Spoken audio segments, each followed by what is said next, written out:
വാർത്തകൾ വരുമ്പോൾ നമ്മൾ പൊതുവെ അതായത് നമ്മൾ ഒരു വാർത്ത വരുമ്പോൾ പെട്ടെന്ന് അത് ടെലികാസ്റ്റ് ചെയ്യുക എന്നുള്ളതാണല്ലോ. അപ്പൊ അങ്ങനെ ടെലികാസ്റ്റ് ചെയ്ത പല വാർത്തകളും പിന്നീട് തെറ്റാണെന്നും നമുക്കത് തിരുത്തി കൊടുക്കേണ്ടതായിട്ട് വന്നിട്ടുണ്ട്. അപ്പൊ അല്ലാതെ വ്യക്തിപരമായിട്ട് അങ്ങനെ ഒരു തെറ്റായ വാർത്ത പറയേണ്ട ഒരു ഓർമ്മ എനിക്ക് അങ്ങനെ സംഭവിച്ചത് സ്വന്തമായിട്ട് അല്ലെങ്കിൽ പോലും വേറൊരാൾക്ക് ഉണ്ടായിട്ടുള്ള ഒരു സംഭവം ഓർമ്മയുണ്ടോ? ഏതെങ്കിലും ഒരു ഇൻസിഡന്റ്, അതായത് ന്യൂസ് റോങ് ആയിട്ടുള്ള ഇൻഫർമേഷൻ നമുക്ക് ഓൺ എയർ പോവേണ്ടി വന്നത്? എനിക്ക് തോന്നുന്നു ഞാൻ മീഡിയയിൽ വരുന്നതിന് മുമ്പാണ് ഒരു ഡോക്ടർ, കോഴിക്കോടുള്ള ഒരു ഡോക്ടർ, ഒരു 75-year old ആയിട്ടുള്ള ഡോക്ടറാണ്. അപ്പൊ ഈ ഡോക്ടറിന്റെ പേരിൽ ഒരു പീഡന കേസ്, പനിയായിട്ട് വന്ന 11 വയസ്സുകാരിയായ കുട്ടിയെ പീഡിപ്പിച്ചു എന്നുള്ളതാണ് കേസ്.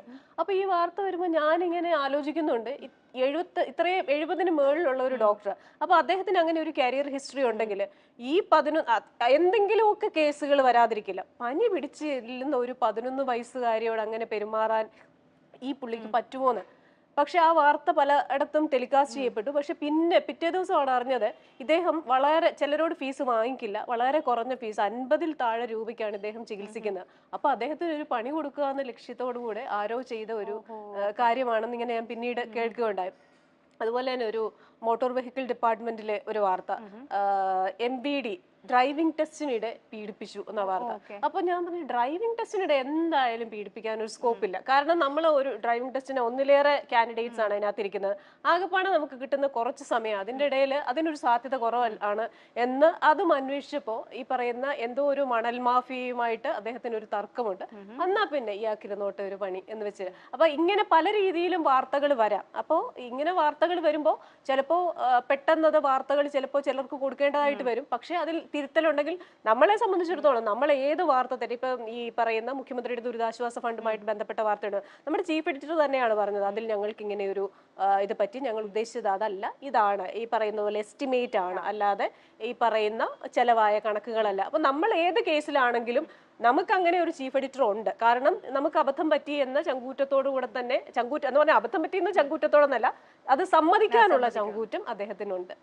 ഓക്കെ, ഇപ്പോൾ നമ്മൾ ന്യൂസ് ഫ്ലോർ എന്നൊക്കെ പറയുന്നത് എപ്പോഴും ഭയങ്കര ടെക്നിക്കൽ സപ്പോർട്ടോടുകൂടി നമ്മളാണ് ഓൺ എയർ പോകുന്നത്, നമ്മുടെ ഫേസ് മാത്രമേ കാണുന്നുള്ളെങ്കിലും ടെക്നിക്കലി ഒരുപാട് പേര് ഇൻവോൾവ് ആയിട്ടാണ് ഇത് വർക്ക്ഔട്ട് ആവുന്നത്. അപ്പം അങ്ങനെ ന്യൂസ് ഫ്ലോറിൽ ലൈവിൽ നിൽക്കുന്ന സമയത്ത് ടെക്നിക്കൽ എറർ എന്തെങ്കിലും ഉണ്ടായി ഒരു പ്രശ്നം ഫേസ് ചെയ്തിട്ടുണ്ടോ? പിന്നെ ടെക്നിക്കൽ എറർ ഉണ്ടാവാറുണ്ട്. പ്രോംപ്റ്റർ അടിച്ചു അങ്ങനെ ഇരിക്കുമ്പോൾ, കാരണം ചിലപ്പോൾ റാറ്റ് വർക്ക് ചെയ്യില്ല, പ്രോംപ്റ്റർ അടിച്ചു പോകും. ചിലപ്പം PCR ഇരിക്കുന്നവർക്ക് എന്തെങ്കിലും ഒരു കാര്യം മേളിലോട്ട് എടുത്തു വെക്കുമ്പോൾ നമ്മുടെ മുന്നിലുള്ള സ്ക്രിപ്റ്റ് അപ്പാടെ പോകും. പിന്നെ ചിലപ്പം ആരെങ്കിലും ഒരാൾ, ഇപ്പം ചേച്ചി മുരളീധരൻ ഉണ്ട് എന്ന് പറയും. അപ്പൊ അവർക്ക് ആ സ്പോട്ടിൽ പറയണം. അപ്പൊ അന്നേരം അവര് കേന്ദ്രമന്ത്രി ബഹുമാന്യനായതൊന്നും അവർക്ക് പറയാൻ പറ്റില്ല. അപ്പൊ അവരിങ്ങനെ പറയാം. അപ്പൊ നമ്മൾ കൺഫ്യൂസ്ഡ് ആവും, കെ മുരളീധരനാണോ വി മുരളീധരനാണോ, ആ രീതിയിൽ. അപ്പൊ ഇങ്ങനെയുള്ള വളരെ ഷോർട്ടായിട്ട് അവർ ചെയ്യേണ്ട അത് അവരുടെ പ്രൊഫഷന്റെ ഭാഗമാണ്. ഏറ്റവും കുറഞ്ഞ സമയത്തിനുള്ളിൽ ആങ്കറിന്റെ അടുത്ത് കയറുക എന്നുള്ളത്. അപ്പൊ ഇങ്ങനെ പറയുമ്പോൾ ചില സമയത്ത് നമുക്ക് കൺഫ്യൂഷൻ ഉണ്ടാവാം. ഈ ടെക്നിക്കൽ എറർ ഈ പറയുന്നത് മെയിൻ ആയിട്ട് ഈ പ്രോംപ്റ്ററിന്റെ പ്രശ്നമാണ് ഉണ്ടാകുന്നത്. ഓവർലോഡൊക്കെ വരുമ്പോൾ പ്രോംപ്റ്റർ ചില സമയത്ത് വാർത്തകൾ അപ്ഡേറ്റ് ആകാതെ വരും. പിന്നെ ഈ പറയുന്നത് പോലെ ചിലതിന് ഞാൻ TV-യിലുള്ളപ്പോഴാണ് ഇണ്ടാ വരില്ല സ്ക്രിപ്റ്റിൽ. അപ്പൊ അതിന്റെ പേര് എന്താ വരിക? അപ്പൊ നമ്മുടെ കൂടെ ഒരു ആങ്കർ, ഇപ്പം എന്റെ അടുത്ത സുഹൃത്താണ്, വേറെ ചാനലിൽ ജോലിയാണ്. അപ്പൊ ഇണ്ട വരാതെ ഇണ്ട ഞങ്ങൾ ഇല്ലാതാവും. അപ്പൊ എന്താ ചെയ്യാ, ജോൺ പോൾ 2-ാമൻ മാർപ്പാപ്പ സന്ദർശിച്ചു. അപ്പൊ ഇണ്ട ഇല്ലെങ്കിൽ എങ്ങനെയാ, അദ്ദേഹം മാന്യമായിട്ട് ജോൺ പോൾ രാമൻ മാർപ്പാപ്പ. ഞാൻ പറഞ്ഞു, അതെ ഞങ്ങളുടെ മാർപ്പാപ്പ നിങ്ങൾ ഒറ്റ മിനിറ്റ് കൊണ്ട് ഹിന്ദുവാക്കി. അത് വലിയൊരു പ്രശ്നം. അപ്പൊ അങ്ങനെ ചിലതിനകത്ത് ഇണ്ട വരില്ല. ഇങ്ങനെയൊക്കെയുള്ള ചില ഇഷ്യൂസ് ഉണ്ട്. അതുപോലെ തന്നെ ചില സ്ക്രിപ്റ്റില് ഈ പറഞ്ഞ എനിക്ക് ഈയിടെ പറ്റിയൊരു അബദ്ധം ഉപയോഗിക്കാൻ പറ്റില്ല.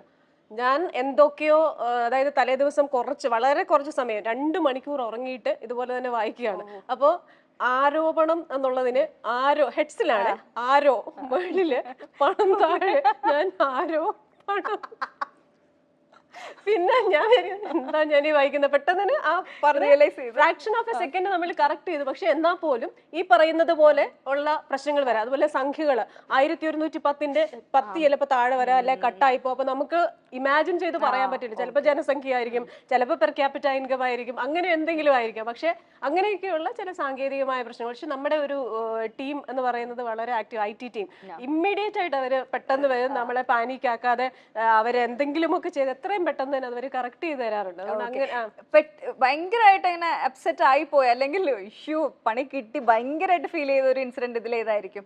ഇപ്പം ഈ പറയുന്ന പോലെ എപ്പോഴെങ്കിലും ഒക്കെ ബ്ലാങ്ക് പോകുന്നതാണ്. അപ്പൊ ബ്ലാങ്ക് പോകുമ്പോഴാണെങ്കിൽ പോലും ഈ എന്താ പറയുന്നത്, നമുക്ക് അങ്ങനെ ഒരു പ്രഷർ ഉണ്ടെങ്കിൽ പക്ഷെ നമ്മൾ ശരിക്കും പാനിക് ആവും. ഇത്തരം സന്ദർഭങ്ങളിൽ പാനിക്കാം. പ്രത്യേകിച്ച് നമ്മൾ ഒരു കാര്യമല്ലല്ലോ, നമുക്ക് PCR എന്നുള്ള കമാൻഡ് കേൾക്കണം, ക്യാമറാമാൻ നമ്മളോട് പറയുന്നത് കേൾക്കണം, ലൈവിൽ റിപ്പോർട്ടർ ഉണ്ടെങ്കിൽ അയാൾ പറയുന്നത് കേൾക്കണം, നമ്മുടെ റാറ്റിന്റെ കൺട്രോൾ നമ്മുടെ കയ്യിലാണ്. അപ്പൊ ഇങ്ങനെ ഒരേ സമയം പല കാര്യങ്ങളും ചെയ്യുമ്പോൾ പെട്ടെന്നൊരു കാര്യം നമ്മൾ വളരെ സ്മൂത്ത് ആയിട്ട് പോകുന്നതിൽ ചെറിയൊരു മാറ്റം വന്നു കഴിഞ്ഞാൽ നമ്മൾ പെട്ടെന്ന് പാനിക് ആവും. അപ്പൊ ഇതിൽ ഏത് സംഭവിച്ചാലും ചെറുതായിട്ടൊരു ടെൻഷൻ ഉണ്ടാവും. പക്ഷെ ഇപ്പം നമ്മൾ കാലക്രമേണ കുറച്ചൊക്കെ പഠിച്ചു വരുമല്ലോ.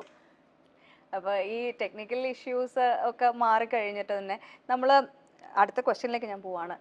നമ്മളെപ്പോഴും പ്ലസന്റ് ആയിട്ടുള്ള കാര്യങ്ങൾ പറയാനും കേൾക്കാനും നടക്കാനും ഒക്കെ ഇഷ്ടമുള്ള ആൾക്കാരാണ്. ബട്ട് ന്യൂസിൽ വർക്ക് ചെയ്യുന്ന ഒരാളെ സംബന്ധിച്ചിടത്തോളം പലപ്പോഴും നമുക്ക് പ്രസന്റ് ചെയ്യേണ്ടി വരിക ഒരുപാട് വിഷമം ഉണ്ടാവുന്ന കാര്യങ്ങളായിരിക്കും, നമ്മൾ കേൾക്കാൻ ആഗ്രഹിക്കാത്ത കാര്യങ്ങളായിരിക്കും. അപ്പോൾ ഏറ്റവും കൂടുതൽ സങ്കടം ഉള്ളിൽ ഒതുക്കി അവതരിപ്പിച്ച ഒരു ന്യൂസ് ഓർത്തെടുക്കുവാണെങ്കിൽ ഏതായിരിക്കും അത്? സങ്കടം ഉള്ളിൽ ഒതുക്കിക്കൊണ്ടെന്ന് പറഞ്ഞാൽ ഒരെണ്ണമായിട്ട് എനിക്ക് പറയാൻ പറ്റില്ല. ഭയങ്കരമായിട്ട് ഹോണ്ട് ചെയ്യുന്ന ഒരു ഭയങ്കര ഇപ്പൊ ചില കേസിൽ ഇപ്പം കുഞ്ഞുങ്ങളെ ഉപദ്രവിക്കുന്ന കേസ്, കുഞ്ഞുങ്ങളെ നമ്മുടെ ആലുവയിലെ കുഞ്ഞിനെ ഉപദ്രവിച്ച കേസ്, ഇങ്ങനെയൊക്കെ വരുമ്പോഴേ ഞാൻ ആ വിഷ്വലൊന്നും നോക്കില്ല. ചിലപ്പോൾ നമ്മൾ പറയുന്ന ആ സ്ക്രിപ്റ്റ് നോക്കില്ല. കാരണം അതൊക്കെ നമ്മൾ ആഴത്തിൽ നമ്മുടെ മനസ്സിലേക്ക് അപ്പം എടുക്കാൻ പോയി കഴിഞ്ഞാൽ ചിലപ്പോൾ നമ്മുടെ കണ്ണ് നിറയുന്നത്, എനിക്കൊക്കെ കണ്ണ് നിറയേണ്ടി വന്നിട്ടുള്ള സാഹചര്യമുണ്ട്. ചിലപ്പോൾ ചിലരെ മാതാപിതാക്കൾക്ക് ഭക്ഷണം കൊടുക്കാതെ ഇറക്കി വിട്ടു എന്നുള്ള വാർത്ത വരാം, അല്ലെങ്കിൽ പോലീസുകാർ അതിക്രൂരമായി മർദ്ദിച്ചു എന്നുള്ള വാർത്ത വരാം. അപ്പൊ ഇതൊക്കെ അതിന്റെ ദൃശ്യങ്ങളോടൊപ്പം അല്ലേ വരുന്നത്. ആ ദൃശ്യങ്ങൾ നമ്മുടെ ഉള്ളിലേക്കും, അതുപോലെ തന്നെ ഈ പറയുന്ന ബോട്ട് അപകടമാണെങ്കിലും ഷിരൂരിലെ അപകടമാണെങ്കിലും വയനാട്ടിലെ ദുരന്തമാണെങ്കിലും ഇതൊക്കെ ഓരോ നമുക്കത് ഒരു ന്യൂസായിട്ട് പറ്റില്ല. ഇനി എൻ്റെ പേഴ്സണൽ ലൈഫിലെ ഒരു കാര്യം പറയുകയാണെങ്കിൽ, ഞാൻ എൻ്റെ മമ്മി ഹോസ്പിറ്റലിൽ ഓപ്പറേഷൻ കഴിഞ്ഞിട്ട് കിടക്കുക. അപ്പോൾ ഞാൻ ഓപ്പറേഷൻ കഴിഞ്ഞ് കണ്ടു, മമ്മി സ്റ്റേബിളായി എന്നറിഞ്ഞപ്പോഴാണ് ഞാൻ ഹോസ്പിറ്റലിൽ നിന്ന് തിരിച്ചു വന്നത്. അപ്പോൾ ആർക്കോ ഒരാളുടെ ഒരു വാർത്ത വായിക്കാൻ ആളില്ലാത്തതുകൊണ്ട് എന്നോട് വായിക്കാൻ പറഞ്ഞു. അപ്പോൾ വായിക്കാൻ പറഞ്ഞപ്പം ഞാൻ വാർത്തയുടെ ഇടവേളകളിലൊന്നും കോൾ എടുക്കില്ല. പക്ഷെ ഹസ്ബൻഡ് ആ സമയത്ത് വിളിക്കുമ്പോൾ നമുക്ക് എന്തോ ഒരു സിക്സ്ത് സെൻസ് ഉണ്ടാവുമല്ലോ, പറയാൻ പറ്റില്ല. അപ്പോൾ ഈ കോള് പുള്ളി വിളിക്കുമ്പോൾ തന്നെ ഞാനത് എടുത്തപ്പം എന്നോട് പറഞ്ഞു മമ്മിക്ക് സീരിയസ് ആണ് എന്ന് പറഞ്ഞു. ആ മമ്മിക്ക് സീരിയസ് ആണെന്ന് പറയുമ്പോൾ തന്നെ എൻ്റെ മനസ്സിൽ ഭയങ്കരമായിട്ട് ഒരു വെള്ളിടി വിട്ടി. അപ്പൊ നമുക്കറിയാം എന്തോ എവിടെയോ എനിക്ക് പെട്ടെന്ന് എന്തോ ചുറ്റിക വെച്ചിട്ട് നമ്മുടെ തലക്കടിക്കുന്ന ഒരു ഫീലാ.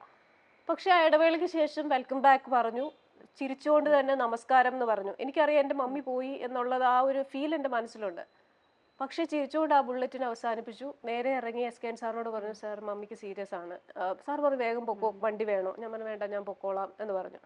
എന്നിട്ടും ഞാൻ വീട്ടിൽ കുറെ കഴിഞ്ഞിട്ടാണ് ഞാൻ അറിയുന്നത് ഇതുപോലെ മരിച്ചു എന്നുള്ള. അപ്പോഴും നമ്മളെ തന്നെ വിശ്വസിക്കാൻ ശ്രമിക്കുക. അപ്പൊ ഇത് വാർത്ത വായിക്കുന്നതിനിടയിൽ the show must go on എന്ന് പറയുന്നത്. അപ്പൊ ഞാൻ നമ്മളുടെ ഈ ദിലീപിന്റെ ജോക്കറിന്റെ സിനിമയിലെ കോമാളിയൊക്കെ ഓർത്തു. എന്നിട്ട് 4ാമത്തെ ദിവസം തന്നെ ഞാൻ വീണ്ടും വരികയും ആ വന്ന ദിവസത്തിന്റെ പിറ്റേ ദിവസം തന്നെ അടുത്ത വാല്യൂ പ്ലസിന്റെ ഇന്റർവ്യൂ ചെയ്യുകയൊക്കെ ചെയ്തു. നമ്മൾ അതിൽ നിന്ന് ഒരുപാട് മാറി നിന്നിട്ട് കാര്യമില്ല. അപ്പൊ നമ്മൾ ചെയ്യേണ്ട കാര്യങ്ങൾ ചെയ്യുക. അതേസമയം നമ്മുടെ ലൈഫിന്റെ ഏറ്റവും വലിയ നെടുന്തൂണാണ് എന്നെ സംബന്ധിച്ചിടത്തോളം. ഞങ്ങൾ തമ്മിൽ ശരിക്കും പറഞ്ഞു കഴിഞ്ഞാൽ അങ്ങനെ ആൾക്കാർ കാണുന്ന രീതിയിലുള്ള ഒരു ഹഗ് ചെയ്യുക അങ്ങനെയൊന്നും, മമ്മി ഭയങ്കര സ്ട്രിക്റ്റ് ആയിട്ടുള്ള ഒരാളാണ്. പക്ഷെ എൻ്റെ ലൈഫിൽ അമ്മ എന്താണെന്ന് അതിന് ശേഷം എനിക്ക് മനസ്സിലായി കഴിഞ്ഞു. ഓരോ ദിവസവും നമ്മളിങ്ങനെ ഉറങ്ങിക്കിടക്കുമ്പം പെട്ടെന്നാണ് ചിലപ്പോൾ നമ്മൾ ഞെട്ടി എഴുന്നേക്കുന്നത്. ഇപ്പോഴും എനിക്ക് അതിനോട് അങ്ങോട്ട് അഡ്ജസ്റ്റ് ചെയ്യാം. കാരണം എനിക്ക് ഒരു തോന്നലും ഇല്ല മമ്മി ആ സമയം പോകും. ഒരു 10 വർഷം കൂടെ ഒക്കെ കഴിഞ്ഞിട്ടാണ് ഞാൻ ചിലപ്പോൾ ഇങ്ങനെ പ്രാർത്ഥിക്കുമ്പോൾ തന്നെ പ്രാർത്ഥിക്കും, ദൈവമേ എനിക്ക് ഏറ്റവും ഇഷ്ടമുള്ള ആൾക്കാരെല്ലാം ഞാൻ മരിച്ചു കഴിഞ്ഞ് മരിക്കാവേ. അപ്പോൾ എന്നിട്ട് പോലും ആ ഒരു സാഹചര്യത്തെ എനിക്ക് ഫേസ് ചെയ്യേണ്ടി വന്നു. ആ സാഹചര്യത്തിൽ അങ്ങനെ പെരുമാറാൻ എനിക്ക് പറ്റി എന്നൊക്കെ ചിന്തിക്കുമ്പോൾ എനിക്ക് തന്നെ ഭയങ്കരമായിട്ട് ചിലപ്പോൾ അതിശയം തോന്നാറുണ്ട്. അമ്മ ആഗ്രഹിച്ചതുപോലെ തന്നെ ന്യൂസ് റീഡറായി കണ്ടതിന് ശേഷമാണ്. പക്ഷെ ഇതൊരു ഫുൾ ടൈം പ്രൊഫഷൻ ആക്കണ്ട എന്ന് അമ്മ പറഞ്ഞിട്ടുണ്ടായിരുന്നു. കടുത്ത വിയോജിപ്പുണ്ട്. കാരണം എന്ന് പറഞ്ഞു കഴിഞ്ഞാൽ അമ്മ ഉദ്ദേശിക്കുന്നത് ഒരു 9 to 5 ജോബ്, അതായത് നമ്മുടെ ആരോഗ്യം, നമ്മൾ ശരിയായ ഭക്ഷണം, ശരിയായ എക്സർസൈസ്, അപ്സ്കില്ലിങ്, ഇതൊക്കെ ഉള്ള ഒരു കംഫർട്ടബിൾ ആയിട്ട് നമ്മൾ, അതായത് നമ്മുടെ വർക്ക് ലൈഫ് ബാലൻസ് കൃത്യമായി കൊണ്ടുപോകാൻ പറ്റുന്നത്. അപ്പം മമ്മി ഇവിടെ വന്ന് കുറച്ച് സമയം നിൽക്കുകയാണെന്ന് പറഞ്ഞാൽ പോലും എനിക്ക് ചിലപ്പോൾ എക്സ്ട്രാ ഷൂട്ട് കാണും, എക്സ്ട്രാ വർക്ക് കാണും. എന്നെ സംബന്ധിച്ചിടത്തോളം അതൊരു പാഷനാണ്. ഞാൻ ഇഷ്ടമില്ലാതെ ചെയ്യുന്ന കാര്യങ്ങളല്ല.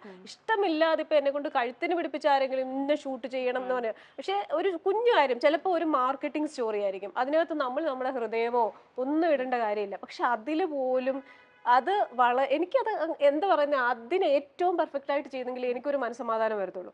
അപ്പോൾ മമ്മിക്ക് അത് പറഞ്ഞാൽ മനസ്സിലാകത്തില്ല. മമ്മിയെ സംബന്ധിച്ചിടത്തോളം മമ്മിക്ക് മോളാണ് പ്രധാനം. അപ്പോൾ ആ കാര്യത്തിൽ ഞങ്ങൾ ഈ പറയുന്നത് പോലെ മരിക്കുന്നത് വരെയും ഇങ്ങനെ വഴക്കിട്ടുകൊണ്ടേ ഇരിക്കുമായിരുന്നു. ഇങ്ങനെ ആവശ്യമില്ലാതെ ചെയ്യരുത്, നീ എന്തെങ്കിലും മറ്റു ജോലി ചെയ്തുകൊണ്ട് ഒരു ഫ്രീലാൻസ് വർക്ക് ചെയ്യുക എന്നുള്ള രീതിയിൽ അമ്മയ്ക്ക് ആ കാര്യത്തിൽ വിയോജിപ്പുണ്ടായിരുന്നു. ഓക്കെ. അടുത്ത ക്വസ്റ്റ്യനിലേക്ക് പോവാണ്.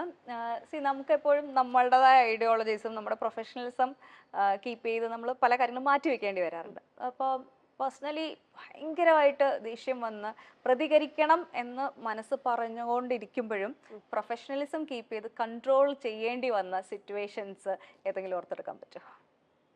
എനിക്ക് തോന്നുന്നു അങ്ങനെ ഒരു സിറ്റുവേഷൻ ഇല്ല. കാരണം എന്നെ സംബന്ധിച്ചിടത്തോളം എനിക്കൊരു നിലപാടുണ്ട്, ഞാൻ വിശ്വസിക്കുന്ന ഐഡിയോളജി ഉണ്ടാവാം, അതെൻ്റെ മാത്രം പേഴ്സണൽ കാര്യമാണ്. അത് ഞാൻ വളരെ പേഴ്സണലായിട്ടാണ് കാണുന്നത്. അല്ലാതെ ഞാൻ നടക്കുന്നിടത്തും പോകുന്നിടത്തും വരുന്നിടത്തും സംസാരിക്കുന്നിടത്തും എല്ലാം അതെടുത്ത് പ്രയോഗിക്കണം എന്നുള്ളത് ഇതില്ല.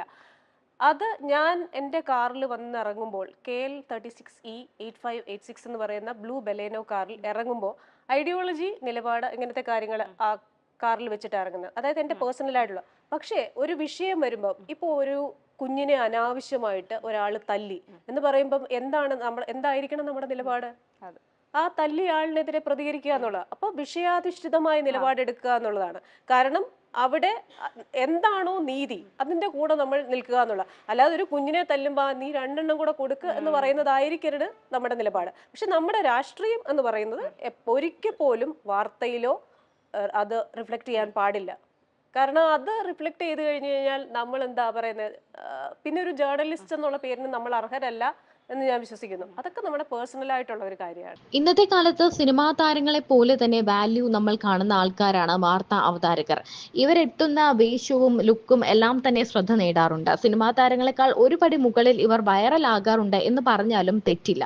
അതേസമയം വർഷങ്ങളായി സിനിമാ മേഖലയിലേക്ക് വന്ന് അതൊരു പാഷനായി കൊണ്ട് നടക്കുന്നവരുമുണ്ട്. അതുപോലെ തന്നെ ഇപ്പോൾ ജേർണലിസത്തിലേക്ക് വന്ന് അല്ലെങ്കിൽ മാധ്യമ രംഗത്തേക്ക് വന്ന് അവിടെ പാഷൻ കണ്ടെത്തി അവിടെ ജീവിക്കുന്ന ആൾക്കാർ നിരവധി പേരുണ്ട്. ഒരു ജോലി എന്നതിലുപരി ജേർണലിസം അല്ലെങ്കിൽ മാധ്യമ പ്രവർത്തനം ഒരു പാഷനായി കാണുന്ന ആളുകൾ. എന്നാൽ ഇപ്പോൾ വാർത്താ അവതാരകരെ നോക്കുമ്പോൾ, റീഡേഴ്സിനെ നോക്കുമ്പോൾ അവർക്ക് നിരവധി അനുഭവങ്ങൾ ഉണ്ടാവാം. രസകരമായതും സങ്കടം വരുന്നതും അങ്ങനെ തുടങ്ങി നിരവധി അനുഭവങ്ങൾ. ഇടയ്ക്ക് കുറച്ചുനാൾ മുൻപ് ഒരു വാർത്താ അവതാരകയുടെ, ഒരു ഇംഗ്ലീഷ് ചാനലിലെ വാർത്താ അവതാരകയുടെ ഒരു വീഡിയോ വൈറലായിരുന്നു. വാർത്ത വായനയ്ക്കിടയ്ക്ക് ഒരു ആക്സിഡന്റ് ന്യൂസ് വായിക്കാൻ ഇടവരുന്നു. എന്നാൽ ആ ആക്സിഡന്റിൽ മരണപ്പെട്ടത് തന്റെ ഭർത്താവാണെന്ന് വാർത്ത വായിക്കുമ്പോഴാണ് അറിയുന്നത്. ആ സമയത്ത് സങ്കടം വന്ന് കണ്ണൊക്കെ നിറഞ്ഞെങ്കിലും ആ വാർത്ത വായിച്ചു തീർക്കുന്ന ഒരു അവതാരകയായിരുന്നു അവർ. അതുപോലെ നിരവധി അനുഭവങ്ങൾ തന്റെ ജീവിതത്തിലും ഉണ്ടായിട്ടുണ്ട് എന്ന് പറയുകയാണ് നമുക്ക് എല്ലാവർക്കും സുപരിചിതയായ ക്രിസ്റ്റീന ചെറിയാൻ. 24 ന്യൂസിലെ റീഡറാണ് ക്രിസ്റ്റീന. വാർത്ത വായനയ്ക്കിടെ തന്റെ അമ്മ മരണപ്പെട്ട വാർത്തയാണ് ക്രിസ്റ്റീനയെ തേടിയെത്തിയത്. ആ വാർത്ത വായിക്കുന്ന സമയത്തും സങ്കടം ഉള്ളിലൊതുക്കി ബ്രേക്ക് പറഞ്ഞ് പിന്നെയും ചിരിയോടെ സ്വാഗതം പറഞ്ഞ് വാർത്ത വായിച്ചു തീർക്കുകയായിരുന്നു ക്രിസ്റ്റീന. ഈ അനുഭവം പറയുകയാണ്.